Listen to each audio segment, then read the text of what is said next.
Eu sou professora Regina Lima, é uma professora recém-aposentada, né? Me aposentei agora em 2025, mais precisamente em março de 2025.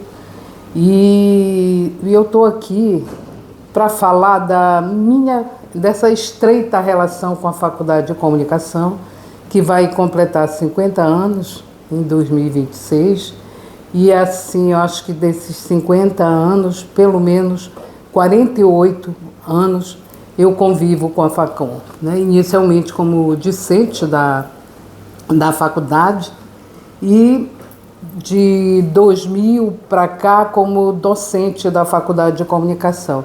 Então é uma relação que eu digo assim, eu acho que a minha história acadêmica, né, eu diria assim, a minha história acadêmica, ela se confunde realmente com a faculdade. Desde 1978, que foi o ano que eu entrei, primeiro para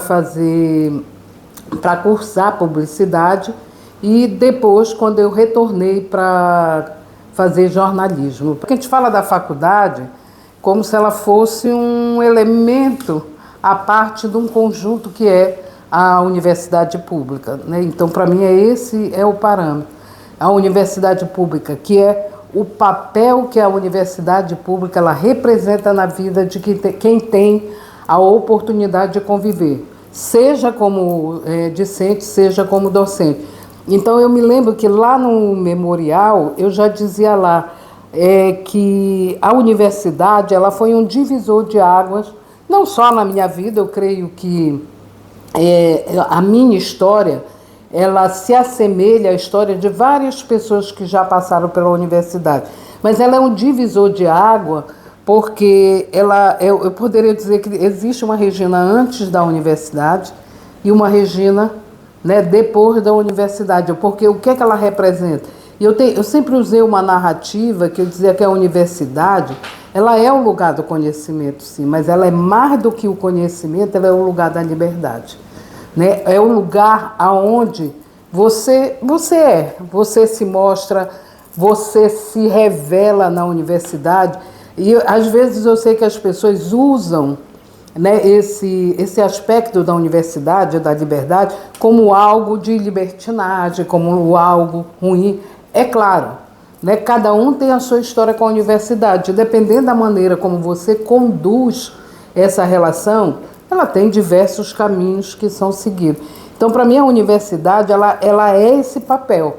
É óbvio que eu falo do meu território, que é o território da comunicação, que é onde a minha história começa, né, essa relação começa com a universidade pública. Que eu entrei na universidade em 1978, o curso foi criado em 1976. Né? Daí o fato de 48 anos dessa relação, que eu digo que é uma relação de mãe e filho, né? Agora, brincando com as alunas, encontrei ali, que eu disse assim, estava um amor tão grande por Belém, na Copa e tudo, Deus o livre quem falasse mal. E hoje, quando eu assisto o noticiário, né, quando eu gosto dos furtos nos aparelhos onde eles foram inaugurados, aí a repórter ainda disse, é isso, né? É Belém. Então eu digo assim, parece que aquele amor profundo, ele meio que se apaziguou. Mas eu acho que a universidade, independentemente das condições dela, eu sempre, desde que eu entrei aqui, as condições da faculdade, pelo menos, elas sempre foi. Isso que vocês enfrentam ainda hoje, até com menos intensidade, é algo semelhante que a gente enfrentou quando era estudante de comunicação, né? Eu me lembro, e aí, quem ainda está aqui dentro da universidade, eu me lembro que a gente foi do primeiro centro, da retomada do Centro Acadêmico de Comunicação. A professora Rosali, foi a presidente, eu era do Conselho Financeiro, e era interessante porque foi uma chapa feminina, era uma chapa formada só por mulheres. E ali, né, eu me lembro muito bem, quando as pessoas me perguntavam como é a universidade, o que vinha na minha cabeça era sempre dizer assim, é um lugar de luta. Por quê? Porque o curso de comunicação, ele era um curso que ele ainda não era reconhecido em 78. Porque o que o MEC fazia? Ele criava o curso, ele esperava que a primeira turma se formasse para então avaliar o curso para ele ser reconhecido. Então, esses foram anos, esses 4 anos de faculdade, naquele período, eles foram 4 anos de luta, porque era uma briga incessante para que o curso fosse reconhecido. Por quê? Porque nós não tínhamos nada. Para vocês terem uma ideia, a gente não tinha computador naquela época. Eu me lembro que a gente nem máquina datilográfica a gente tinha. O professor Guerra, que já se aposentou já tem algum tempo, mas o professor Guerra, ele era professor de fotografia. Eu me lembro que ele dava aula de fotografia desenhando a máquina no quadro, porque nós não tínhamos. Então, era um espaço de carência muito grande, né, aquele período. E aí, o que a gente fez? A gente passou 4 anos, boa parte dos alunos que entraram desde 1976, foram alunos que entraram com uma disputa, uma disposição muito grande de brigar, né, pelo reconhecimento do curso. Então, tinha no reitor, a gente chamava a imprensa. Quando eu fiz meu memorial, eu tentando recuperar a foto, essas coisas todas. Então, nós temos várias fotos da gente, ou denunciando a precariedade do curso, ou indo com o reitor, que naquela época era o professor Araci Barreto, brigando para que o curso fosse reconhecido. Eu sempre dizia assim, se alguém me perguntasse como tinha sido o curso de comunicação, eu ia dizer que foi de briga constante.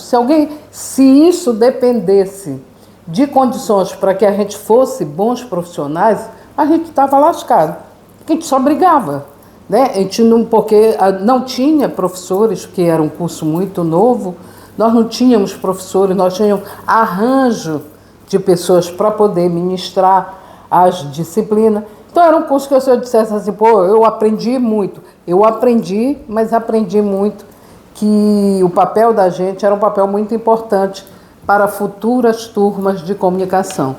Então, a partir daí, se você observa, é um trabalho, e ali já era uma relação muito forte, porque era uma relação diferente. Não era uma relação de hoje, que o aluno entra, ele quer estagiar, ele quer ir para o mercado. Nós passamos 4 anos aqui dentro.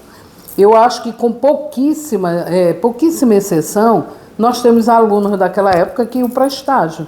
Porque a gente ficava aqui dentro brigando, a gente passava o dia inteiro, era briga, era cobrando professora, cobrando equipamento, enfim. Então eu dizia assim mesmo, ainda bem que a gente resolveu, né, estudar depois, mas para a gente poder se transformar creio eu, num excelente profissional. Que naquela época, realmente, do ponto de vista de aprendizado, a gente até foi muito precário mesmo. Mas, em compensação, a gente tinha boas referências dos poucos professores que a gente tinha. De uma discussão mais política, de uma compreensão melhor da realidade social, da compreensão qual é o papel do jornalista, que naquela época eu nem fazia jornalismo, eu estava estudando para publicidade, mas qual era o papel do profissional que nós tínhamos, que a gente deveria ter numa realidade profissional.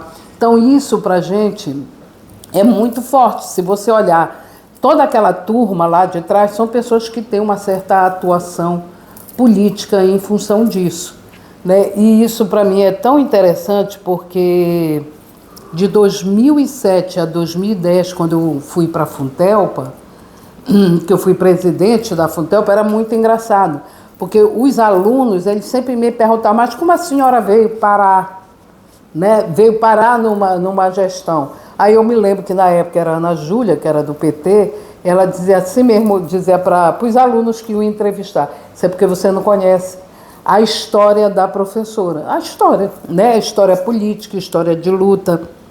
Então eu acho que é essa relação, e para mim isso é tão, eu acho que é tão forte, né, na minha formação política, formação profissional e formação acadêmica mesmo. Então essa história é uma história assim, de uma relação de muita proximidade com a faculdade. Que a gente fala faculdade, na época era curso de comunicação, e nem era, né, eu me lembro que era departamento de comunicação e colegiado de comunicação, porque a gente não tinha, né? Nós tínhamos 2 habilitações, que era a habilitação em publicidade e a habilitação em jornalismo, e a formação era muito até parecida com o de hoje. Os alunos faziam o que era aquilo que é tronco comum, entre as duas habilitações, depois ele escolhia qual habilitação ele queria seguir. E aí depois é como se separasse, né? Como não, separava as turmas. Era um curso novo, né? E um curso que ele nasce nesse período de redemocratização do país, né? De retomada. Então, eu considero até que era quase que inevitável a gente não ter essa atuação. Era um outro cenário político, era uma outra situação do país que a gente precisava, e a gente sabia que os cursos de comunicação, eles eram cursos que eram pensados não para formar cidadãos, né, conscientes de reflexão, mas eram cursos que foram pensados para o Brasil para resolver um problema, né, até do país, que eram cursos que a ideia era que os jornalistas fossem domesticados para falar sobre o país, mas o país construído não pelo cidadão, né, mas pelos governantes. E nós trabalhávamos na Rádio Cultura, e eu me lembro que foi o período do Plano Cruzado, né? Era um período do Plano Cruzado, onde houve aquela mudança econômica no país. E eu me lembro que éramos nós três, eu, Rosali e Ana Petruccelli, a gente fazia um programa sobre temas relativos à questão das mulheres. E a gente estava com o programa prontinho. Com a história do Plano Cruzado, nós escanteamos o programa e resolvemos fazer um programa ao vivo, chamando um economista para falar sobre o Plano Cruzado. O jornalista, já até faleceu, era o Jaime Teixeira, ele veio, aí ele entrou ao vivo falando, mas ele falou tudo, dizia que era uma falácia esse Plano Cruzado. No meio do programa, o presidente da Funtelpa entrou, que era o Francisco César, entrou batendo o pé e todo mundo pegou a bolsa, se vou já me embora, e mandou parar o programa ao vivo. E no dia seguinte nós fomos todos demitidos. E é isso eu digo que eu acho interessante, né? Porque anos depois você voltar como presidente daquela instituição que você passou com uma experiência extremamente negativa, mas eu acho que foi uma coisa que me impulsionou muito nesse período da Funtelpa. Eu descobri que não era nem que eu não gostava de publicidade, mas eu descobri em mim muito mais, né, características de um jornalista do que de um publicitário. Aí eu retornei à universidade, aí eu voltei e fiz só a parte específica de jornalismo e me formei em jornalismo. A partir daí já comecei de fato, e a Funtelpa faz parte desse, como funcionária, né, na Rádio Cultura. E já faz parte desse meu processo já de saída como jornalista, que já foi uma área que eu efetivamente abracei. E fiquei um tempo trabalhando, ora como freela, ora como fixa em alguns lugares, né? Tem vários lugares que a gente passa. E aí é interessante, né? Porque foi quando eu descobri a questão da academia. Nesse processo de ir para o mercado de jornalismo, e aí eu digo, vou começar a estudar, porque era tudo que a gente não fazia, não é que a gente não estudasse, era que a gente não aprofundava determinadas questões mais acadêmicas, mais técnicas. Eu disse, eu preciso voltar a estudar. E eu comecei a fazer um curso de especialização. A partir daí começou uma relação mais próxima com o que a gente está chamando de academia, né, como docente. Aí eu me lembro que uma pessoa ainda disse, você não quer dar aula? Eu disse, aí gente, acho que eu não levo jeito para dar aula, não. Por quê? Porque na minha cabeça, dar aula era quase que inevitável você ter um acúmulo muito grande de conhecimento para poder dividir com os alunos.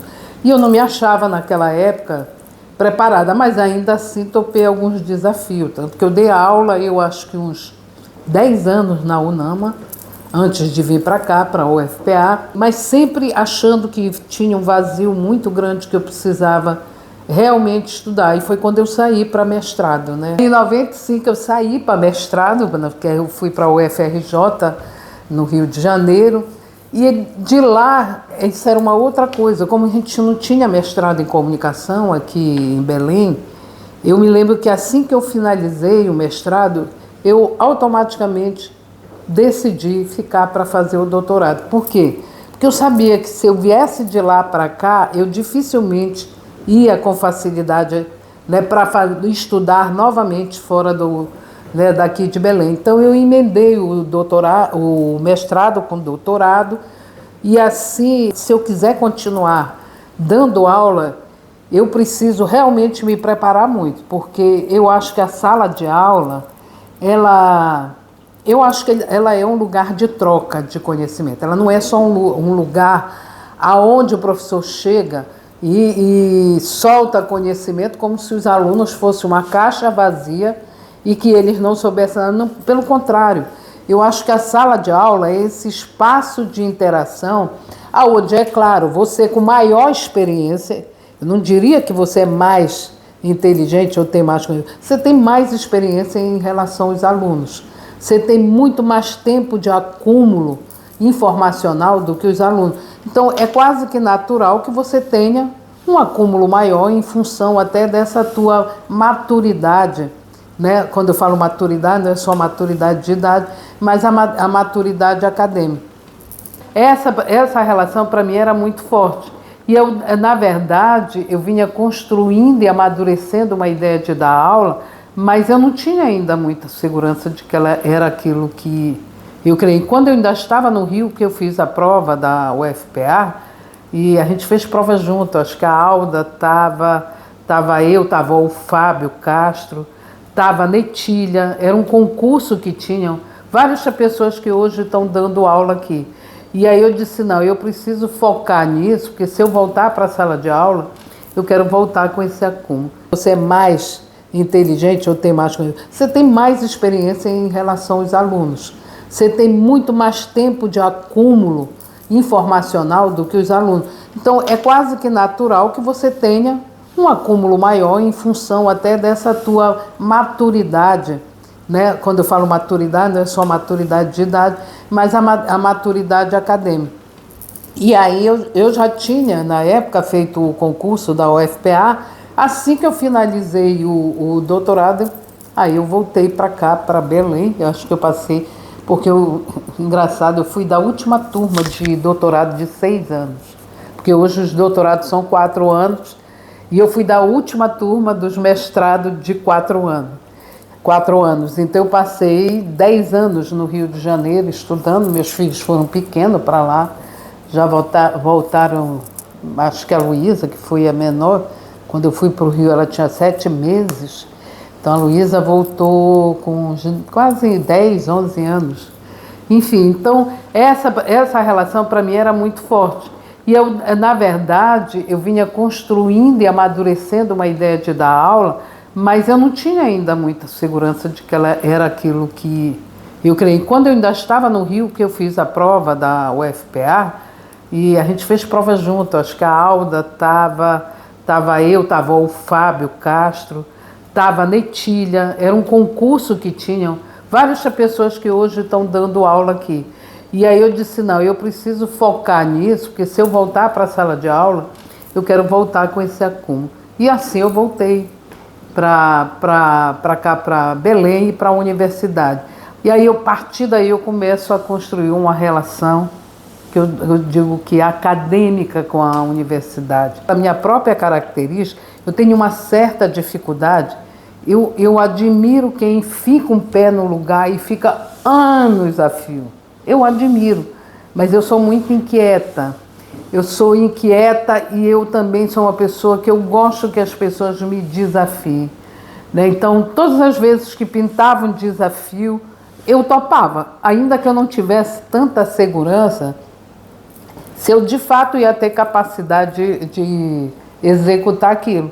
E é engraçado que eu estava já aqui na universidade, eu me lembro quando me convidaram para ir para assumir a presidência da Funtel, que eu estava dando aula até no NAIA, no programa de pós-graduação.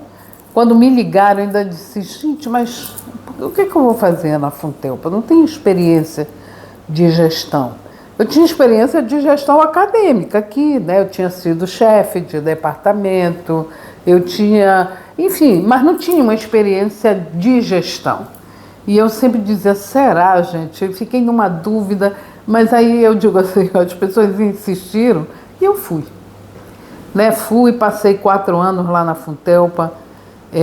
Recentemente até estive lá na Funtelpa, porque o Miro Sanova, né, que é o atual presidente, ele até disse: professora, venha aqui ver a sede que a senhora conseguiu.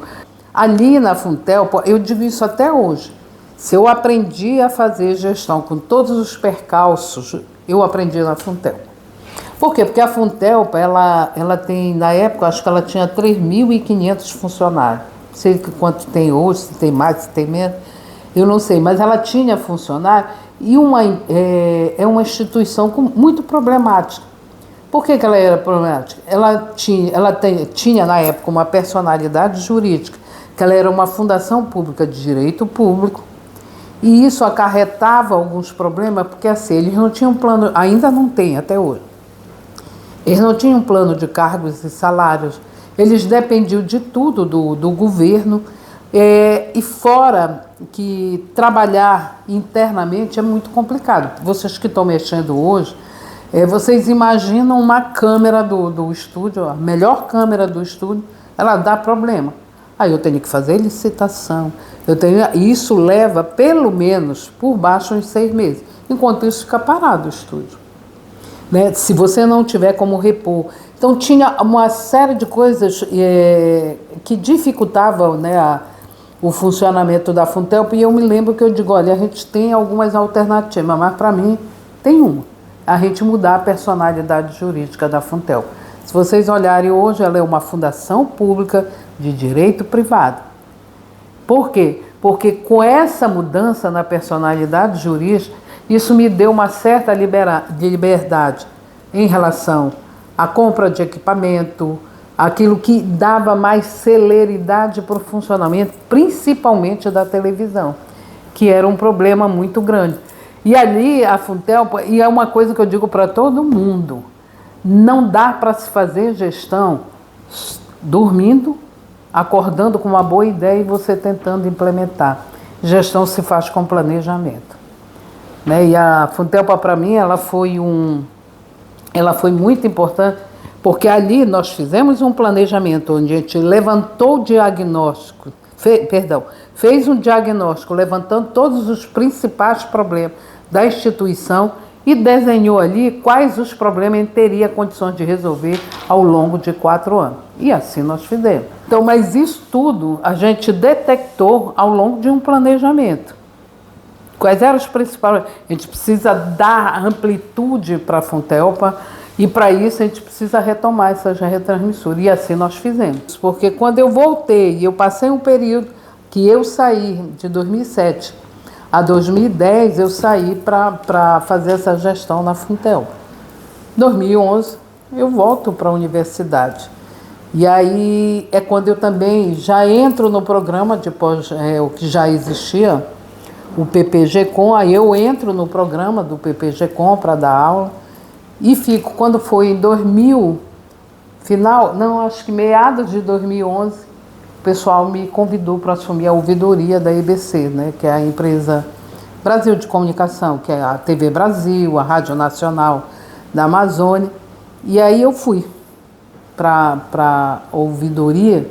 Não fiquei na graduação, mas fiquei na pós-graduação. Então eu sempre vinha, eu dava aula blocada, eu passava cada semestre, eu passava de 15 a 20 dias dando aula direto. Isso assim, para mostrar, porque a gente está falando da Facom, mas a Facom hoje, ela é esse conjunto de coisas que ela amealhou, né? E amealhou, quando eu digo, eu estou falando da pós-graduação, que hoje é muito importante. Porque é muito importante que daí você que foi meu aluno sabe disso, né? O quanto eu dizia assim, se a gente não formar bem os alunos de graduação, a gente não tem como ter aluno de pós-graduação.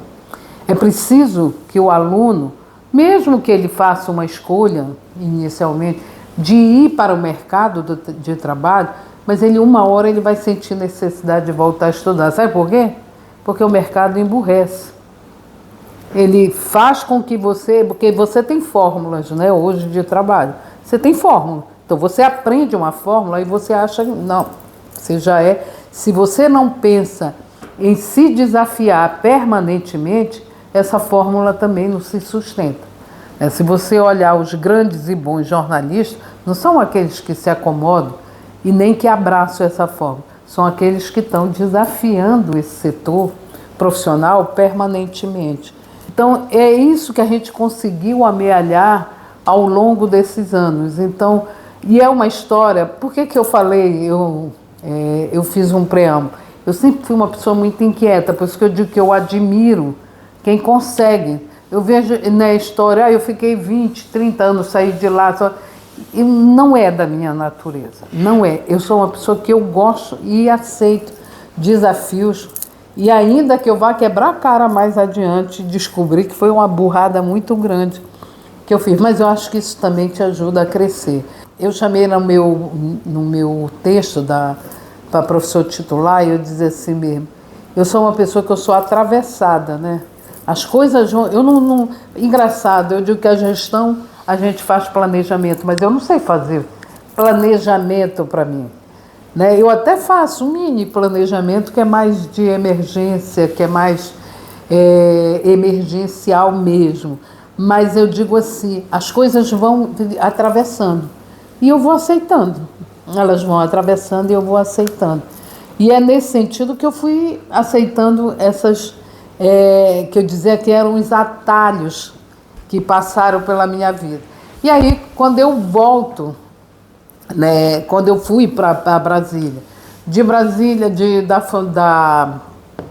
da EBC, que era mandato, porque a ouvidoria da EBC era mandato, quando terminou, eu fiz um tempo pequeno na secretaria, né, da Presidência da República, e depois fui com o Juca. Aí vocês vão entender por que do portal, por que do Jambu, né? Aí eu fui para o Ministério da Cultura, né, para a ouvidoria do Ministério da Cultura. E aí é que eu te digo que é o atalho mesmo, porque até então eu falava de cultura numa relação muito intrínseca com a questão da comunicação, porque eu sempre dizia, eu vejo são duas áreas que a população, que a sociedade não as vê no âmbito do direito, né, como um direito. A comunicação, ela é como se fosse um entretenimento, que ela está ali, mas as pessoas não reivindicam por, né, uma boa comunicação. Elas não, talvez pela história da comunicação no Brasil, né, uma história iniciada e aprofundada como uma comunicação muito mais corporativa do que pública. Entendeu? Mas eu digo assim, essa relação da comunicação e cultura era uma relação muito acadêmica mesmo. Ela era acadêmica. E é engraçado, quando eu vou para o Ministério da Cultura, aí eu começo a me relacionar mais forte com esse setor do campo cultural. Pela proximidade, né? Tinha a CNIC lá, a CNIC é aquela que aprova, que é a história da Lei Rouanet, que aprova, que valida os projetos para serem contemplados via a Lei Rouanet, né? Cara, é necessário que haja espaços de visibilidade para aqueles que não têm acesso não só a grande cena, eu estou falando musical, mas eu estou falando de uma maneira, né, geral, a cena cultural, e nem na grande mídia, porque a grande mídia, o que é que ela faz? Ela silencia o pequeno em detrimento do maior. Recentemente eu tive uma experiência, me pediram para eu ver se conseguia uma entrevista para o João Daider, não sei se vocês conhecem, é novo, 21 anos, ele é pianista. E o que ainda me disseram lá na TV Liberal, professora, eles não estão dando assim espaço para quem está começando. Eu digo, gente, todo mundo começa algum dia e é preciso que você dê espaço.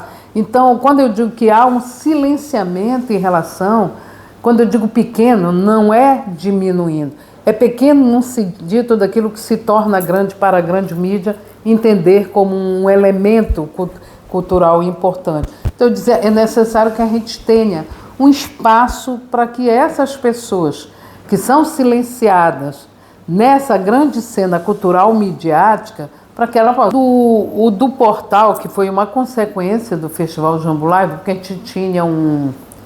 gente tinha o Instagram do festival, e o festival, como ele foi feito em 2020, no período da pandemia, né, a pandemia, quando a gente teve o lockdown, foi acho que em março de 2020, O Jambu Live ele aconteceu em novembro de 2020.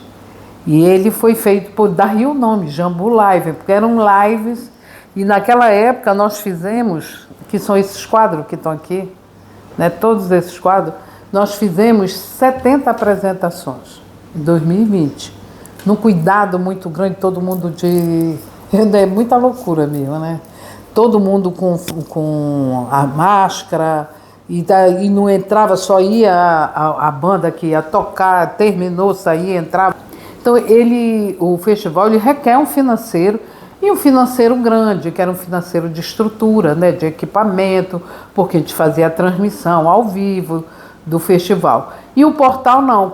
O que a gente fez? Na primeira edição do Festival Jambu Live, aí a gente disse, pô, a gente precisa criar alguma coisa para dar espaço para essas pessoas falarem. E é o que a gente fez, a gente pegou o Instagram da primeira edição, e eu acho que ainda tem. Se vocês forem lá no portal até o final, vocês verem que ainda tem publicação do Jambu Live de 2020. Aí a gente pegou o Instagram e transformou no portal Jambu. No ano seguinte, quando a gente fez o festival, a gente criou um novo Instagram para o festival Jambu Live. E foi a partir daí. O portal, eu digo que ele é mais fácil de fazer, não é no sentido de mais fácil porque ele não deu trabalho, é porque dependendo de como você conduz ele, você não precisa de tanta grana, né? Você não precisa. E a ideia era ver os alunos que estavam interessados, e o portal, a ideia era que ele servisse de uma espécie de laboratório para os alunos de comunicação, tanto de publicidade como de jornalismo, porque a gente trabalhava com os dois. O pessoal que criava identidade, essas coisas tudo, que era o pessoal de publicidade, e o pessoal das matérias era o pessoal de jornalismo, e a gente corrigindo, fazendo... No início, assim, dava muito para fazer isso, né? A gente reunia, a gente explicava quais são os problemas, o que o aluno estava dentro no texto. Depois foi ficando mais difícil, né? No dia a dia, mas a ideia era essa. E tanto o festival como o portal Jambu, eles tinham muita pegada disso, de ser o espaço de visibilidade para aqueles que são silenciados na grande cena midiática, né, e cultural do Estado, e em particular de Belém. Então ele se transformou num projeto de extensão, o festival. E depois o portal, ele corria no paralelo, ele não era um projeto, ele corria no paralelo. Aí o pessoal lá da Pró-Reitoria de Extensão um dia me ligou e disse, professora, escreva o portal no prêmio, né, que eles têm um prêmio lá na Pró-Reitoria de Extensão, só que ele precisava ser projeto. Aí eu fui, escrevi, porque até então ele tinha nascido na marra, né?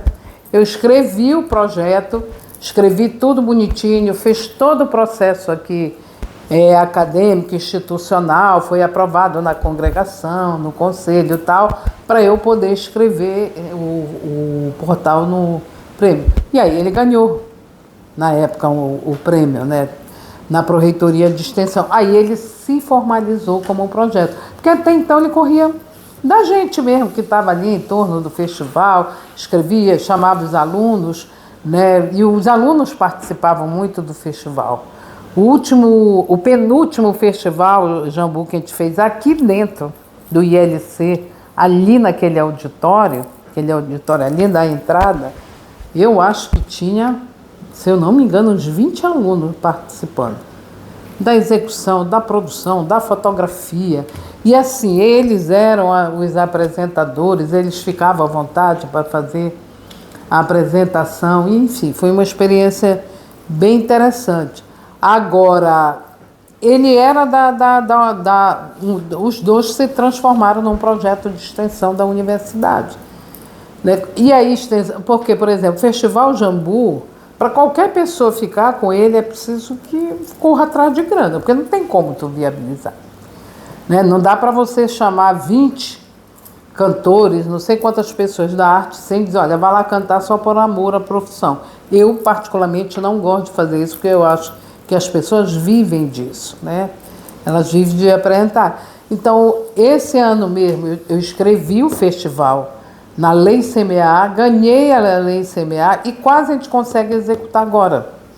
porque a gente até tinha conseguido um patrocínio via CMA. Mas essa loucura de Belém com o negócio de COP foi quase impossível você executar a lei CMA nesse final de ano. Então, bora ver se ano que vem a gente consegue fazer. Então, essas passagens, elas são atravessadas pela questão da Facom mesmo, né? Eu acho que... Eu não sei como é que as pessoas definem amor, né? Mas amor, eu acho que é esse, né? O amor que você sente, mas é um amor que também não te prende, né? Ele te deixa para que tu vai, que tu saiba que tu tem um território que você pode retornar. Então a faculdade, para mim, ela foi esse lugar aonde você produziu conhecimento, mas aonde você também foi mostrar e executar esse conhecimento que você adquiriu aqui. Quando eu te disse ainda há pouco, falar da faculdade, ela não foi só, é tudo muito lindo, não. Isso tudo é à custa de muito trabalho, de muita necessidade de escolhas que às vezes você não tem certeza se são as escolhas corretas, mas você vai, né? Você às vezes não sabe. A vida, o futuro da gente é sempre uma incógnita. Mas, por um outro lado, eu acho que não tem como você não saber se você não tentar. Facom, 50 anos escrevendo a história da comunicação na Amazônia.